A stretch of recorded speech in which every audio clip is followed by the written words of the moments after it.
ஒரு கிராமத்துல ஒரு சின்ன பையன் வந்து வீடு வீடா போய் பொருள்லாம் வியாபாரம் பண்ணிக்கிட்டு இருக்கான். அப்ப பாத்தீங்கன்னா அவனுக்கு சரியான பசி, கடையில போய் சாப்பிடணும்னா காசு இல்லை. பக்கத்துல இருக்கிற வீட்டுல ஏதாவது வாங்கி சாப்பிடலாம்னு போய் கதவை தட்டுறான். ஒரு அம்மா வந்து கதவை திறக்கிறாங்க. என்னப்பான்னு கேக்குறாங்க. இவனுக்கு சாப்பாடு தாங்கன்னு கேட்க கூச்சப்பட்டு எனக்கு ஒரு கிளாஸ் தண்ணி கொடுங்கன்னு கேட்கிறான். அந்த அம்மா இவனோட கண்ணை பார்த்துட்டு, கண்ணுல இருந்த பசியை பார்த்துட்டு போய் ஒரு கப்பு கேட்காமையே பால் கொண்டாந்து கொடுக்குறாங்க.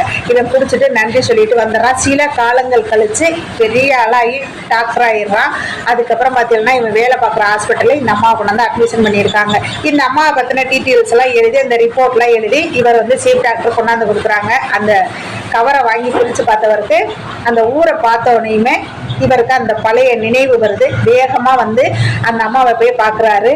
அவங்களுக்கு உயர்தரப்பட்ட மருத்துவம் எல்லாமே செஞ்சு சூப்பராக ரெடி ஆக்கிட்டு ஒரு பில்லு எழுதி கொடுக்குறாங்க. அந்த பில்லை வாங்கி படித்து பார்த்தா அந்த அம்மாவுக்கு தலையே சுற்றிடுச்சு. அதில் லாஸ்ட்டில் பார்த்தீங்கன்னாக்க